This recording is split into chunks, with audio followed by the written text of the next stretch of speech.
time. So let's just go ahead and get started with phase one. And at the end of each one of them, what we want to do is have some discussion. So there'll be a pause for you to discuss.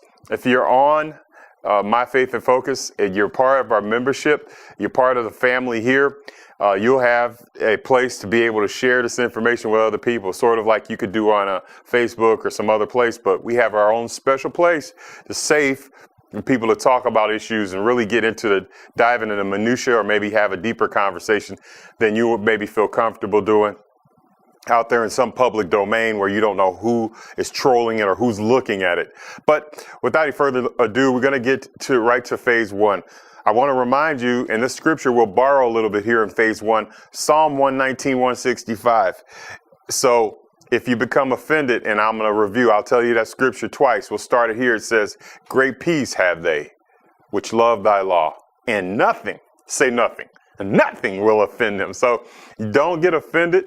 You just listen, and you listen with a spiritual ear. And I'm asking right now that our Father, our Creator, will give you an open heart to sort of hear this, because a couple things. We want to hear it for ourselves, also want to enjoy, but hear for our families as well. And those who haven't come yet. Maybe the goal is just not just for ourselves to just get full on these types of things, but to also have that experience that we could help somebody else when they're going through something difficult. So that is the goal of these four phases that we're going to be talking about. The other thing I want to share with you is I like to see us be able to take some of the pain out of the transition from traditional Christianity or wherever you may be coming from into this Messianic lifestyle. There is a lot of stuff. And of course, coming into a Messianic lifestyle is not just cut and dry. There are so many different traditions, so many different things out there.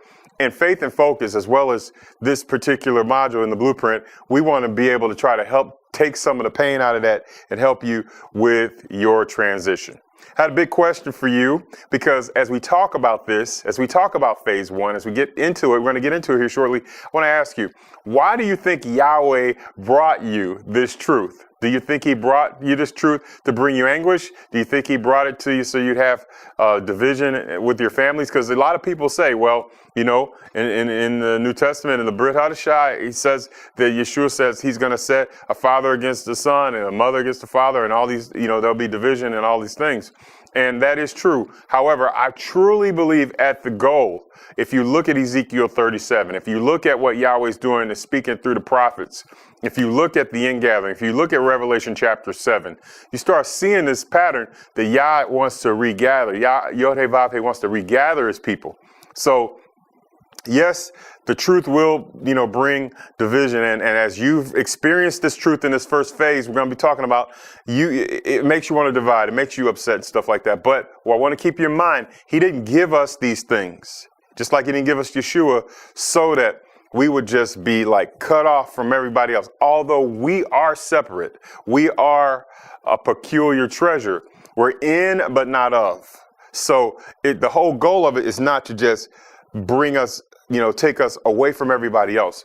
We get this truth, and of course, this light in us, just like that little song, this little light of mine, we're going to let it shine. We're going to have that illumination that will light up the world in dark places and stuff like that. And that light will also draw. If we lift up the name of Messiah, he will draw others to us. So it's not, we don't get these truths just so we could have them. We get these truths so we can share it with other people. So I want to remind you, Psalm 119, 165. I want to do that one more time. Great peace, not some peace, great peace. Great, enormous peace have they who love his Torah, his law, his instructions. And something shall offend them? Some things? No, nothing shall offend them. Nothing. No, nothing. No thing. No thing will offend those who love his Torah. And so we've been drawn by Messiah into this understanding. And so keep that in mind. Okay. Phase one, officially, the anger phase, or the initial phase. I call it the discovery phase. As I've discussed this with different people all over the world and different people all across the United States, it's not always anger that you experience, but this discovery phase is like, wow, okay, so it was like the covers were over my eyes, right? And all of a sudden, the covers are pulled back, and all of a sudden you can see everything now. It's like, whoa, are you serious? You mean the seventh day is the Sabbath? You mean, oh, biblically clean? I eat biblically clean. I don't just eat any food and just receive it with thanksgiving. Oh, you mean, the fall feast and the spring feast and walking in love with my brethren? And what? Are you kidding me? And so we start looking at these things and it blows our mind. And a lot of us, like I said, primarily I'm talking about myself, a lot of us got straight angry when we found out about all this. We're like, whoa, are you seriously kidding me? What? And what we feel is anger sometimes. And sometimes you feel resentment, but not necessarily. Discovery phase. Whoa, I've been in this church for X amount of years. You fill in the blank. How long had you been in a traditional church? Maybe you didn't come from a traditional church. Maybe you came from a not traditional background. Then all of a sudden you find out all these things that are like evidence. And the evidence for the Sabbath, it goes beyond the truth of the Bible. It is true in the Bible, but it's also true in the world. You realize calendars have been built to sort of refute or affirm the Sabbath of Yah? This is deeper and farther and wider than we could even ever possibly imagine. And so as we look at this, we got to realize that he's truly doing something with us in this initial phase. Yes, it could make us want to get angry. Make your worst angry face right now. Think about what happened, the emotions you experienced whenever you found out about this. Whenever you found out that Yah had given us a day of rest and it wasn't the first day of the week. The first day of the week is the first day of the week. The seventh day of the week is the Sabbath of his. And that we were actually mowing our grass and going to get haircuts and going to the mall and doing all these things, buying and selling and do all this stuff on his day. And on the first day of the week, we were gathering and we were using justifications such as, let there be no gathering when I come on the first day of the week. Something in the New Testament writings to justify that. And we were saying things like he rose early on Sunday morning. So we were saying stuff like that. Unfounded. That thing we said was wrong, and we found out that was something called replacement theology, right? And so got us angry when we found that out. Got us angry when we found out that the whole Testament, I say whole with the W-H-O-L-E, the whole, the old and the new go together. When we found out all this, straight got us beside ourselves. And Matt may be at the church thinking, my pastor, he's lied to me. Or look at all this thousands of years of tradition. Now, I'm making a little bit light of this, but let me tell you right now, this goes deep. I mean, especially if people have founded their relationships in the church and they trust their pastors and things like that. They think, well, wow, I trusted him with all these things and he's lied to me. And the system, not only just him, the system. How many of you, when you found this out, I got to tell pastor, and you go to him and you tell him this, and he says, well, no, that Sabbath's done away with. And he brings you the scriptures you've already researched, and you realize we're not going to get down the road here. We're going to agree to disagree. This is going to be bad, right? So there's a friction that can happen if you're in a traditional church when you find this out. There are people that I've talked to who come to this truth and find out they were not even a part of a traditional church. They weren't unchurched, if you would. And so could be true from that perspective. Those thoughts and emotions go through, I've been lied to, I've been betrayed. But you break trust in that phase. Make your worst angry face right now. So mad, right? So you make your worst angry face because you trusted somebody to bring you truth, and you felt like you got duped. You're mad. Some of us or even got mad a little bit at the Lord. Hey, why'd you do this to me? If I hadn't known this for my children don't know this now, because some of us, that are in this understanding now, we had older children who have come up. My children, thank God, they were younger when I had a baby, one baby, whenever I started to really get into the Hebraic roots of my faith. So the other children were unscathed in terms of us giving them two traditions. But we know many people who had children that are fully grown and they had their own children, and they were grandparents trying to get them to understand, wow, we made a mistake, and how hard is this mistake to make to try to change the whole culture. I will tell you, as we close to closing this phase one, we're going to do some homework here. My parents were ones that I fractured the relationship with my parents when I first found out about the biblical Sabbath. I was like, man, Sabbath to Sabbath, and we had a family business, and it was a retail business, and we did a lot of probably 70 or 80% or maybe higher of our retail sales came on Shabbat. And when I told my dad, I can't do this anymore, it's not of God. My dad was like, wait a minute, how can you say that? This is how we feed our family. He did not understand where I was coming from. And so I was resentful, but I was unchurched. I sort of went right into a synagogue situation because my wife and her background. But I'm going to tell you right now, you can fracture those relationships. You can break things off and you can make things bad in 30 seconds or less.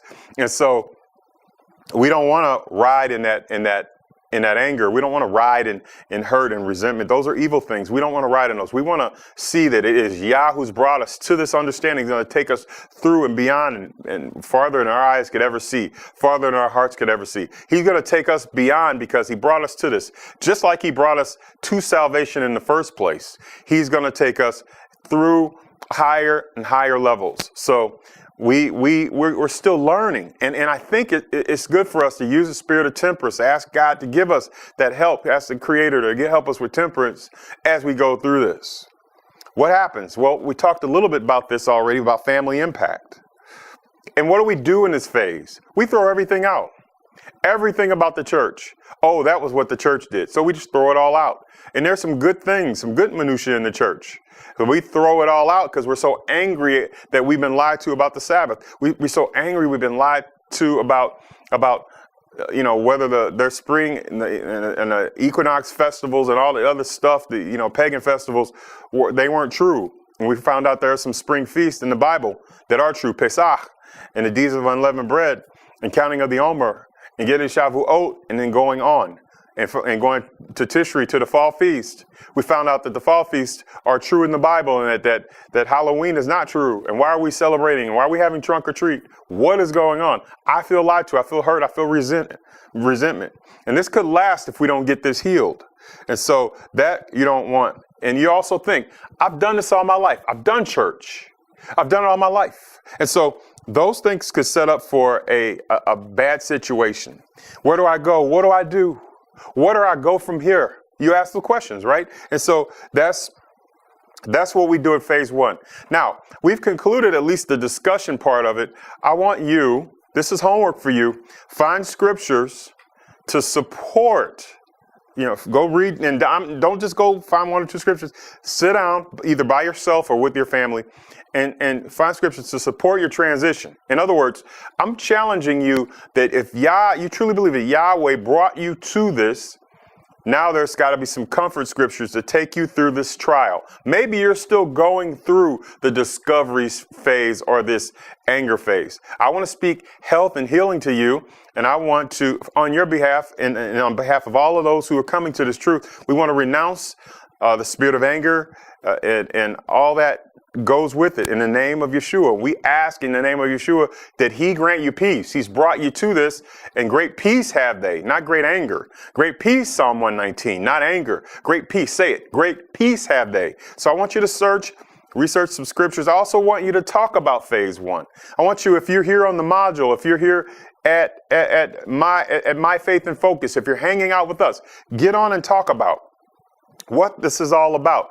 Get on and talk about, man, I could have done this differently, or try to encourage someone else, because guess what? There are others that are coming.